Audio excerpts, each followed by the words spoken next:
Hey guys, my name is Austin Bryan. I work with Bryan Assessments. I am a Building Expert Institute certified asphalt repairability assessor. I am out here today on Mr. Thomas Major's roof over in Ackworth, Georgia. Claim number 081-365-5701.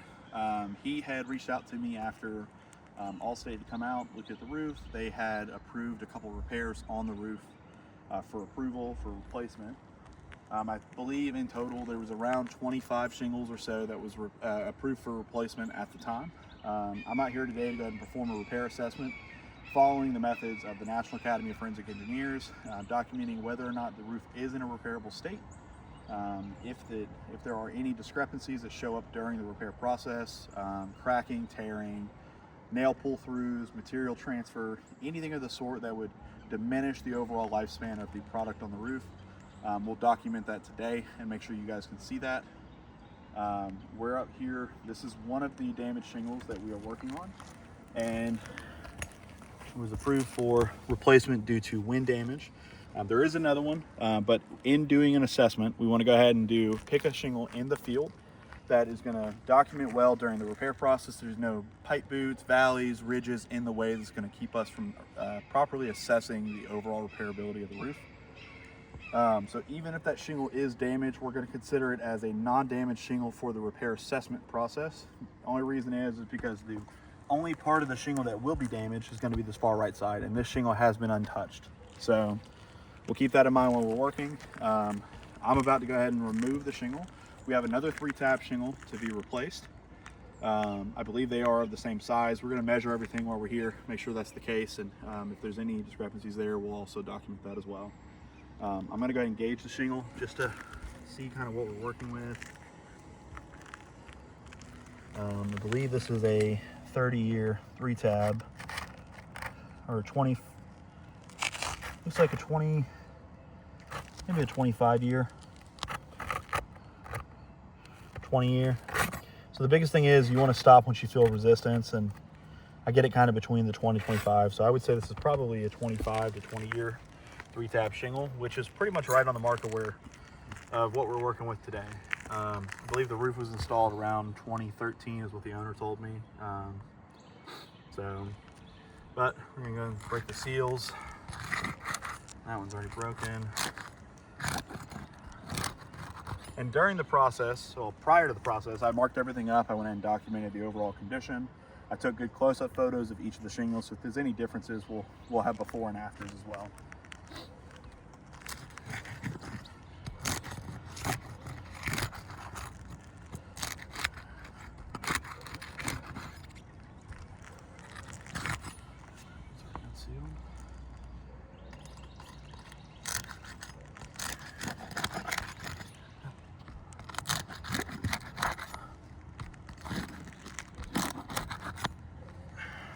So what I'm doing, and what I like to show too, is my working height. So when I'm working on a shingle, I need a visible sight on where the nail head is. I am using a roof snake today, so this will help installing the nails back in a little more simple. But to visually see what I'm working with, I do have to lift the shingles up to about a 25 to 30 degree angle to see everything during the process. So we'll keep that in mind as I'm working.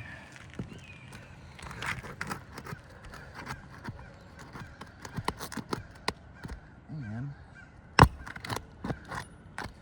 nail already pulled through the first hole. I'll show that as we get this one out. One other thing I'd like to note is shingle's starting to rip right here along the edge of the shingle. Not sure if you can see that. Yeah, it's ripped. That is on the damaged one, so that you'll tend to see that a little more often there, but again. And I'll show you what nails pulling through does to the shingle as we continue to move along. Some of these nails are a little overdriven. If you look right there, see how the nail head's in probably just a little too, it's not flush, it's actually sunk down into the shingle, which is going to likely lead to it ripping through. There's the nail right there. Not fully, but it's about halfway ripped through it. And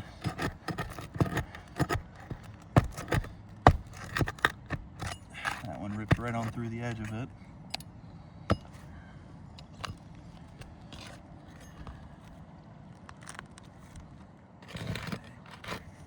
So this is when we start to get into the territory of additional damages caused by the repair process. Nail head just pulled through right here. You can actually see the nail head is through the shingle, and I'm not being aggressive, I'm not being overly forceful. I'm just trying to work that nail head out. And in doing that, because of the way the nail heads are driven in, it's just gonna go through. There's nothing I can really do about it. Happen again.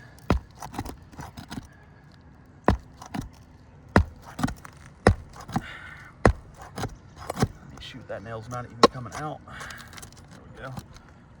And this is the reason why. It's because the nail heads were not driven in flush. I mean, the nail is bent.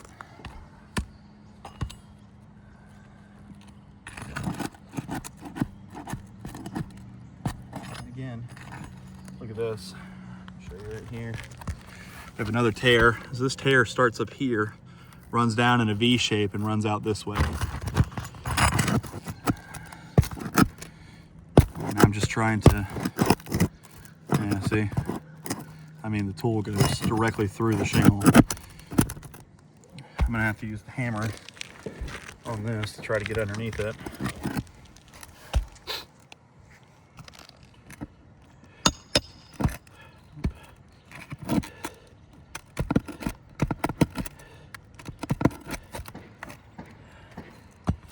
Yep, fully ripped off the shingle right there.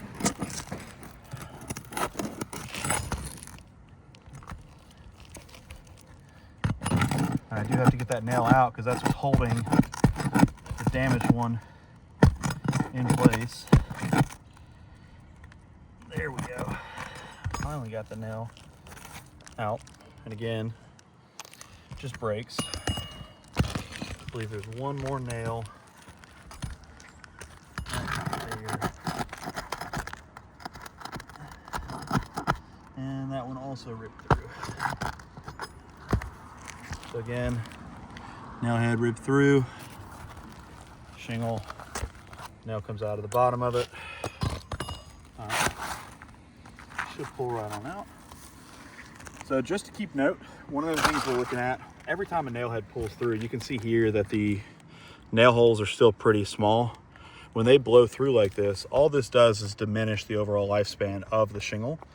You can see here, this is do not remove ATL, no Qatar 2012.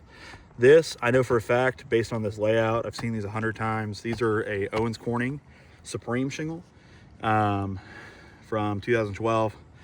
These typically, I think it was before 2016, are no longer in production. They have been moved to the 25-year shingle that has started production after around 2016, between 2016 and 2018. Every shingle that we work on though, when the nail pulls through though, is gonna look exactly like that, or it's going to rip out in a V shape of like what we saw there. And as of right now, based on the damages we saw from that, number 5 and number 6 are gonna have to be removed and replaced as well, just because of how the nails were driven in, meaning that there is gonna be more additional damages. The other thing I like to check for is I like to feel for any material transfer on any of the shingles and see if there is any matting transfer that has taken place. Looks like we have a little bit right here.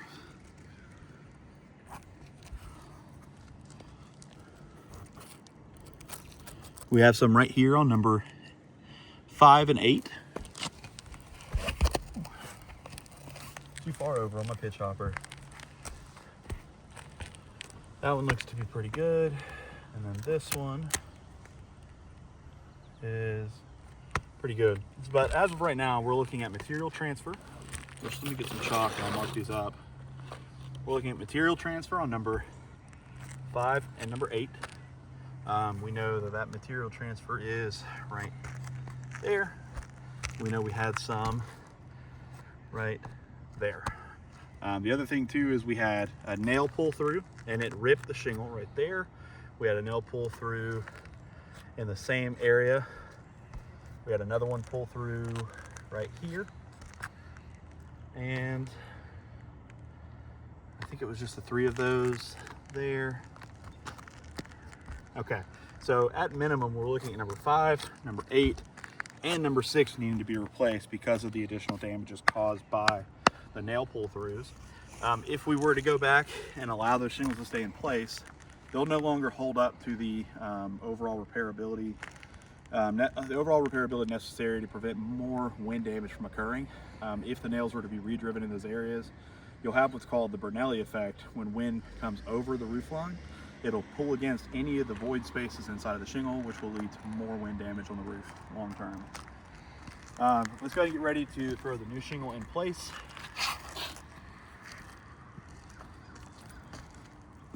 And we'll get this thing nailed down and finished up, and we'll get out of here, get you guys back to your daily schedule.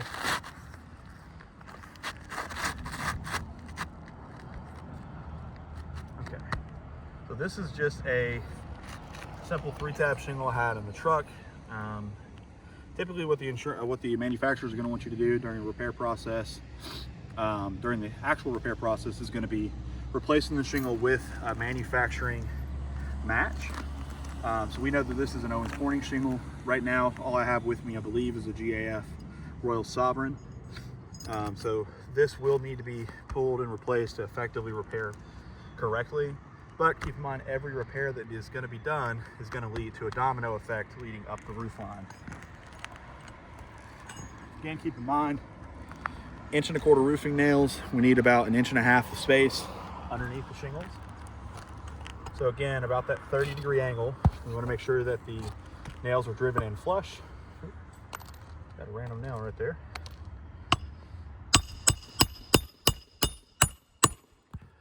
Okay. You can see in here, right there on the nail line, that nail head is still up, and that is because of the roof snake's lip. So when I go back through, I'm gonna stick this underneath, and I'm gonna tap that nail head flush to the roof line. So check it again. You see how the nail head's actually flush in the nail line. We're good to go there. You only want to use new nails. If you use the older ones, they'll likely warp or they can bend during the nailing process.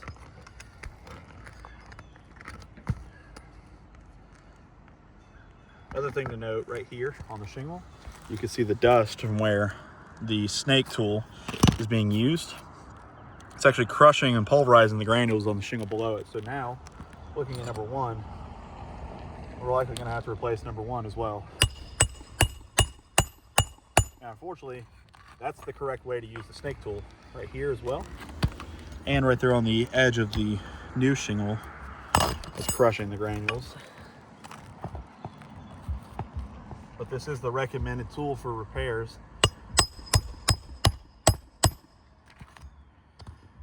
Nail head is flush.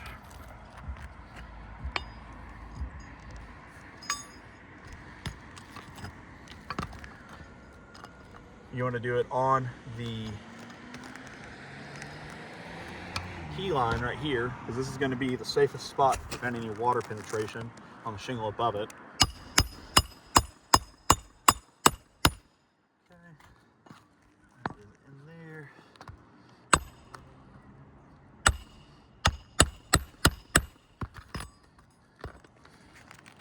Flush, and then you want to do it on the edge of the shingle.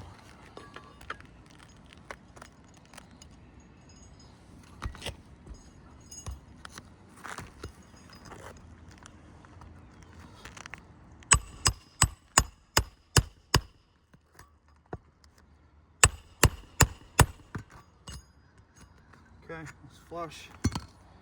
And again, it's kind of pulverizing shingle there and there. And it's just where this tool rests. I cannot put my hand under this, or it's gonna, a pretty good chance it'll break my fingers, especially with how I hit the hammer. So back to the shingle above, we got to drive nails back into number 5 and 6, and then we'll be done and out of here.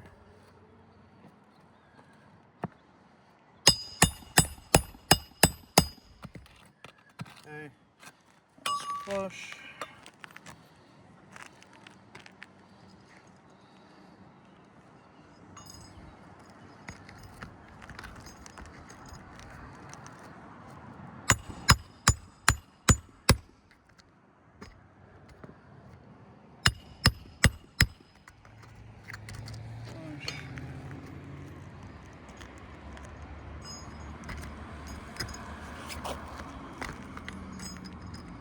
this one.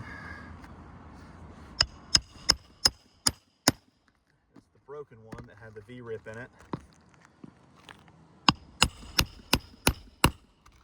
Okay, the last nail is going to go on number 6, and then we'll be taking some final photos and wrapping up out of here.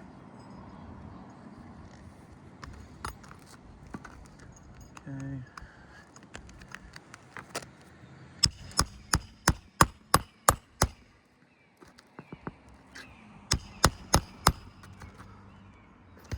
All right, so finally I'm going to go through and mark up all of the additional damages I saw to number 1 and number 2 caused by the snake tool.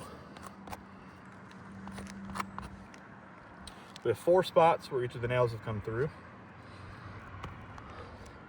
I'll take a closer look at the new shingle. Damage there. This one's okay. This one's held up a little bit better right there, but there is some right there. So even on the brand new shingle, going in and properly repairing the shingle like you're supposed to, if the shingle is going to hold up well enough to survive the repair and last for the longevity of the roof like it's supposed to. These are not temporary fixes. These are pre-loss condition. We're trying to make sure the roof is still in the same condition it was prior to the loss. And in doing so, we have caused more damage on now 5 shingles. 1, 2, 5, 6, and 8. Meaning each of those shingles are going to have to be repaired, and there is a likely chance that every repair that we do on this roof, whether it's just for assessment purposes or let's say they hire a roofing contractor to come out here to repair the roof for them, each of these shingles are going to experience more damage, meaning that it's going to be a domino effect going up the roof surface. My professional opinion, and based on my certification and the studies that I've done to make sure we do this properly, I don't believe this roof is in a repairable state. It's just going to create more issues in the long run. I'll be putting together a report showing my findings. If you guys have any questions, you feel free to reach out. I believe Mr. Majors or his contractor will be submitting this stuff to you guys. So thank you so much for your time, and we'll talk to you shortly.